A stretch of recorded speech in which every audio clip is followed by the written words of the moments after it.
Hey, welcome to the show. Come on in. Welcome to episode 14 of the FinEd Show. I'm Catherine, and this is Kayleen. And we have Miss Rhonda Wise with us today.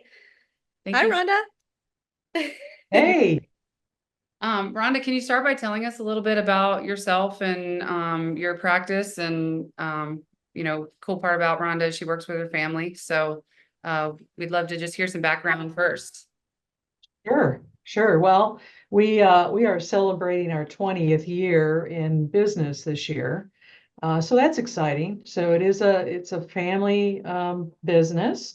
Our daughter and our son Quentin Wise and Hunter Wise have come aboard the Beacon team. So that's really exciting. I've been doing this for 22 years. Really enjoy doing the Medicare and education in our practice. We are insurance and wealth management. So when we do our education, which we really proud ourselves in educating our clients, we have created a really nice system with the AFIA workshops. So we start out by doing a funnel where we started out with Medicare. And then that class then transitions to the next class, which would be Social Security. And the next class would be taxes and retirement. So those all funnel down, and then people then sign up for the appropriate tax, your strategy session after that. So it works out very well. We've been very successful with that. As far as Medicare, it's about education. You got to educate your clients. So we're not afraid to do that, and no one else should be afraid to do it. There's plenty of education out there to do all that. So yeah, absolutely. And how many years have you guys been doing? Sorry, You're good. With us. AFIA, I think we've been with you guys years 4 or 5 years, maybe.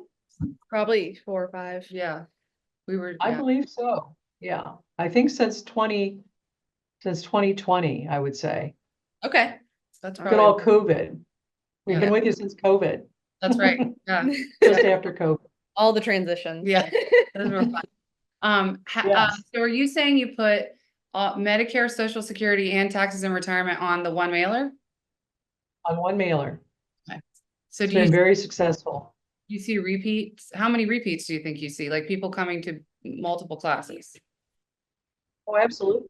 I do. Yeah, we see, my Medicare workshop, and then Stephen will come in and do a little commercial for the other 2 workshops that he does. And people will, schedule right then and there if they haven't done it already, they'll schedule for the next 2 workshops or the next one, and then they'll schedule for the next one at the next, one at a time sometimes, but sometimes they just line up for both of them. And then we'll get other, attendees register outside of the class for just that, maybe Social Security or maybe just the taxes and retirement. And then once they get there, then they hear about the other stuff, and then maybe they'll make an appointment for the next session. So we do one a month, one Social Security, one tax, and one Medicare. But it starts out Medicare, and we usually start out at the first part of the month, and then the next week are the next 2. Okay. So are you guys booking your appointments? What's the time span between like your first class and your last class, and how soon are you booking those appointments? I would assume within the first like 2 weeks right after the class. Yeah, it usually is that we block out the 2 weeks for the appointments after each, session. So I'll do a Medicare, and then I'll have 2 weeks of opening that certain timeframes that people can get in and book their appointments for the strategy session and so forth for the other 2. But it's usually a 2-week window. The classes are like we like to do them on Tuesdays and Thursdays. Oops, sorry about that. We like to do that on Tuesdays and Thursdays. So it'll be a Tuesday Medicare, Thursday Social Security, Tuesday taxes and retirement, or however it falls in the month. Yeah. So we try to do them, within the week and 10 days or whatever, 7-8 days. Perfect. So what initially drew you to teaching Medicare classes? Were you doing that on your own, or before you came to AFIA, or did you start with us? Yes. Yeah, so it was very interesting in having the PowerPoint and everything prepared that you can just kind of plug and play and go and present. You know, you got a very nice PowerPoint that you can give to an agent that they can go out and talk about the necessary things on the education. Prior to this, I was with another organization that we did just educational workshops as well, but I did them in lunch situations. So I went through all of Northwest Ohio, from Toledo down to Columbus to Indiana to Cleveland area, doing lunches at restaurants. And you know, you can only do $15 lunch, so to speak, but it was an informational only, educational only workshop. And that's what I was doing. And it ended at COVID. So after COVID, I had a year or two break, and then that's when we found you guys, and it worked out really well. So now I don't have to do a lunch situation. We have a nice Bowling Green State University here in the Perrysburg, Ohio area that has a nice, you know, room for presentation and talks. So um, that it works really well. Nice. You don't really, I don't think you really need to provide lunches. The information stands on its own. Right. It could be distracting even, honestly, to the instructor and to the people attending. Right. Well, when we did, when the lunch, we would have the talk beforehand. Oh, And good. then then the lunch would come out. So it didn't disrupt the presentation. So. Everyone was just full. Can you share a success story from one of your Medicare educational workshops?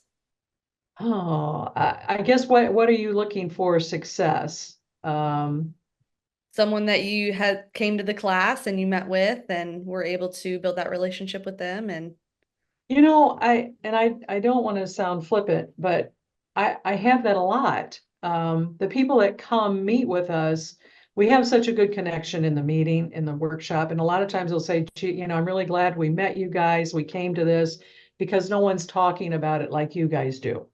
And so we get a really good connection right from the get-go. And when they get here, I mean, I've had people that are terminal, you know, cancer, whatever, heart issues, very sick people, and they're just coming into Medicare. I have people that just have no idea what to do. They're retiring, they're 70 years old, they don't want to get a penalty, they think they're going to get a penalty. So there's a lot of situations that when people come and when they meet with me, you know, and we do a policy for them or put them in the appropriate product for them, that's success. And I have usually 2 appointments before we have a close.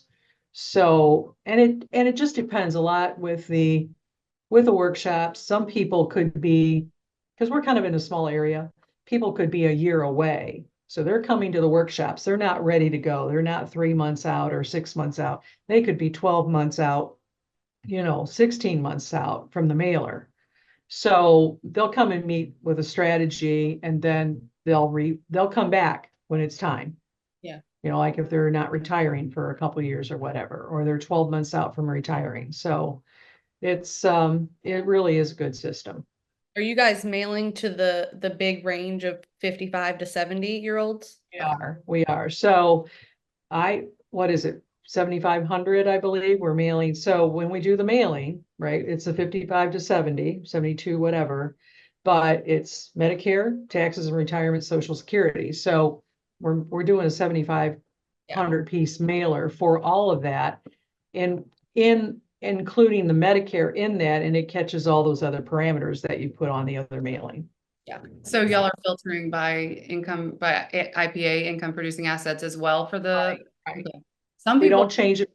We don't change it for Medicare. We just leave it go as is. Yeah. Okay. Yeah. All right. Do you think that incorporating the Medicare classes, I think especially because it's so educational, people, like you're saying, people are coming there and they really want some answers. They're in maybe a tight spot, they're confused, something is coming up, right? Something is urgent to them. They're coming and they're learning and you're providing solutions. Do you feel that impacts your ability to close with these clients, you know, in the long run? And how do you make it from Medicare? How do you transition from Medicare to everything else? You know, if you feel someone's Well, just coming. I think that's the funnel that I speak about. The funnel is you're bringing this to the forefront of everybody. You know, they've got a problem and they need a solution. Well, they've got a Medicare or an insurance problem, right? They're getting ready to retire or they're turning 65. They don't understand the issue. They need answers. So they come to the Medicare. Well, and then my husband's there and does a little commercial for the other two classes. And then they think, well, gee, this organization's pretty good. They're taking the time to educate us. It's not costing them anything, right? We're taking the time to do that. And that really resonates on folks that you're taking the time to do that. And you're not pushing for the appointment. I'm not pushing for the strategy session. It's there if they want to come and they feel comfortable about that. We ask for the appointment, but it just kind of flows. And that's why we call it a funnel. Yeah, I love that approach, being able to touch on a little bit of everything and see people multiple times. I think being able to see people repeatedly in the classroom probably makes you guys seem like a trusted instructor, trusted source of information, and the natural flow is just to keep moving along your funnel. I think the funnel is a great term for it. I've never called it that, Yeah. but I like when you put it that way. Comfort is a big thing. They don't know you from Adam when they're coming, right? So now they sit 2 hours with me in a Medicare. They sit 2 hours in a Social Security. They sit 2 hours in a tax strategy. So now they've got 6 hours. When you spend 6 hours from somebody, you have some sort of a comfort level with them, or you should, right? So that's They know you're knowledgeable and it. they trust you and you gain that, rapport with them already before they even come in. Right. It shows that you care. You care about their situation. So And I think mixing those topics is good because it also shows you're diverse and that you're not just a one-trick pony, this is all you do is Medicare, that you're going to help them with every aspect of their retirement. And I think that's a great piece of it too. well, and that's very true. When you say one trick pony, that can be stereotypical on an insurance agent for sure. You're working from your house. I've got a nice office that I work out of. So I don't have to work from my home. I don't have to drive to appointments. I don't do that. That's just me. But that can be stereotypical, right? And some people are fine doing business that way. But when you have a place for somebody to come to and see your office and all that type of thing, it does add credibility to you, as a person. And if you are doing more than just what's in the best interest for you, the agent, if you're doing what's in the best interest of the client, that's what seals the deal. It's not all about commission. It's not all about, there's a lot of people I help for free. And I don't make a commission because I advise them on a product that they didn't, I'm not appointed with or whatever, but I gave them advice and I don't charge for that. So kind of what goes around comes around. So you just got to be sincere. Yeah. And you can sleep well at night that way too. You're Yeah, exactly the type absolutely. I like to sleep at night. And what are you guys taking any steps right now to prepare for the 2025 changes at all with your workshops, appointments, overall business strategy?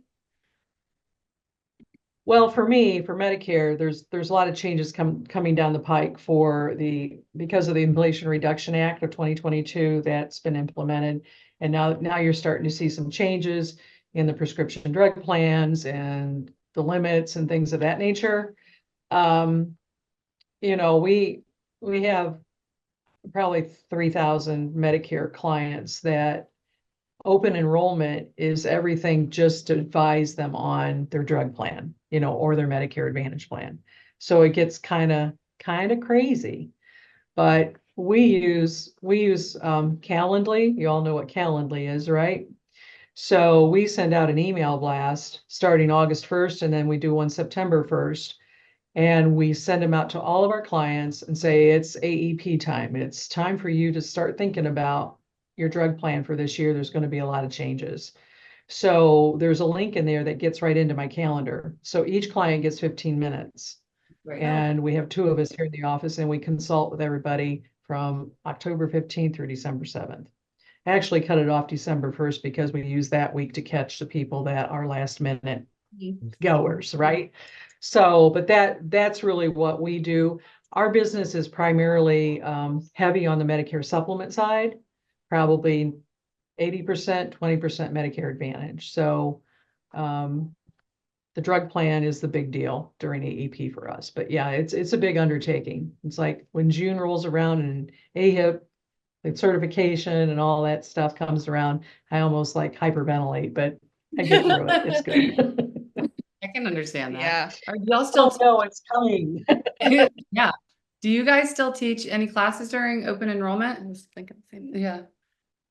I do not. I did last year, just to try it, but I'm It was 12 a lot. hours a day anyway, and I just can't do it. I just don't have enough me's around there to do it. We totally get it. So many people in your position do not. And our tax guys too, they Yeah. usually take off like March, April for the same things. Sure. Yep. Yeah, you have, I mean, you have to pick your battles, right? Absolutely. Are there any resources or strategies that you could recommend for our other advisors to hear to stay ahead of these Medicare changes? Like, how do you keep up with them? How do you know what's going on? Well, your FMOs, your hierarchy should be giving you information. That's what they are paid to do. That's what they get commissions for. So they should be educating you for that. If they're not, then you probably should need to find another FMO. Okay? Really. Yeah. It is what it is. That's right. I have two FMOs, so I have two hierarchies, but each of them do different things for me. So it'd be better to have one, for different platforms, enrollment platforms, but you can't be afraid of it. You really can't be afraid of it. You take, first of all, you're licensed, right? You've got that. You've got your health and life license. You start by getting certified for AHIP, AHIP, and you go and take the test. You take the initial test. And then each carrier has their own test that you have to take to get certified for Medicare. And that certification takes you into Medicare Advantage and prescription drug plans. Okay. You don't need AHIP certification to do Medicare supplements. So you could do just Medicare supplements. You're leaving money on the table when you do that, when you don't do it. Medicare supplements are easy peasy. They're the easiest thing to sell. But then along with that, you need a prescription drug plan to team it up with it. So therefore, you still need the AHIP and the Medicare certification, but you need to do that. And I would really, encourage people to do it and don't be afraid of it. It's not that bad. Yeah. It's worth it, right? Once you It get, really is. Because what you're doing, if you're financial, you're selling annuities or you've got AUM, that money's coming in on a regular basis. Annuities, you get their kind of hit when you sell it, you get your commission. But the Medicare, like for our agency, that's the residual income. That Right. comes in monthly and it keeps adding and adding and adding when you sell more, right? So the more you sell, the more your income.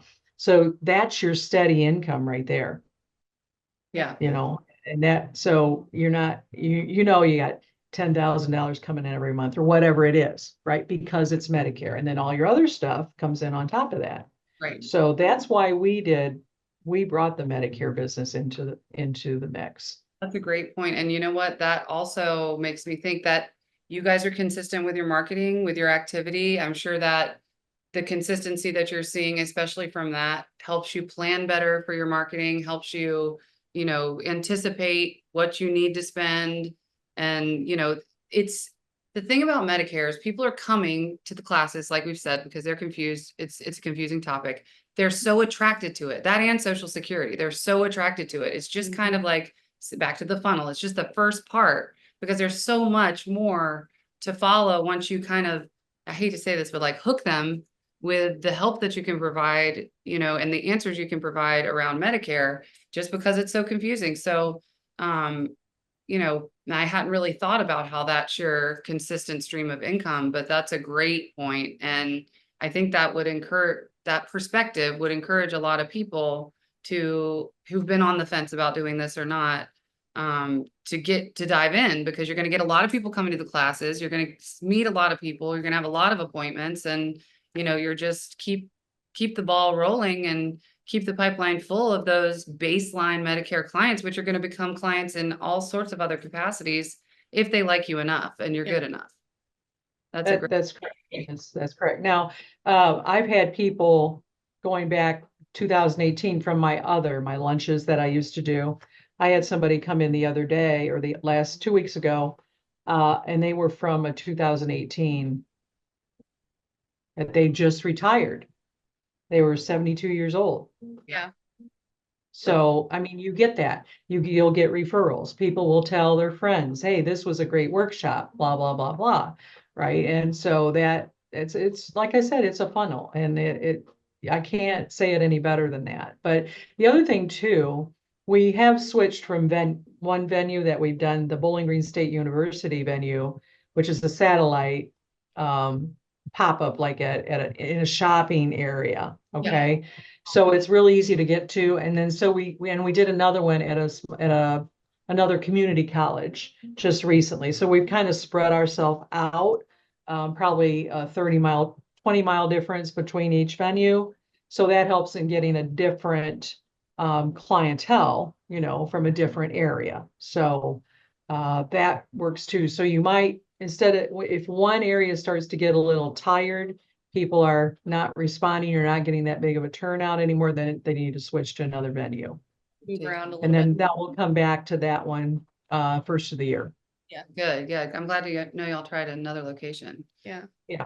And I've heard too, like in talking to some people, and I know California is a different breed entirely, but I've heard advisors get overwhelmed with how many like rules and regulations there are to go with it. Do you have any advice as to how they can start without getting super overwhelmed with all those rules and regulations? Well, I think if you stick with AHIP, you do your basic training, we can all get bogged down with rules and regulation and anything. Yeah. Right. I mean, we're an RIA, so, you know, I could get bogged down with state, federal regulation.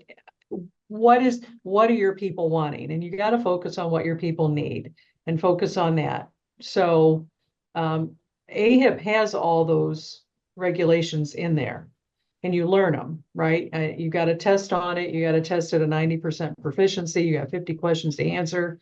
It's going to take you 3 hours to, you know, do the test maybe, but initially, but don't be afraid of it. Just, my gosh, if you're a financial advisor, you've got more regulation than anybody, right?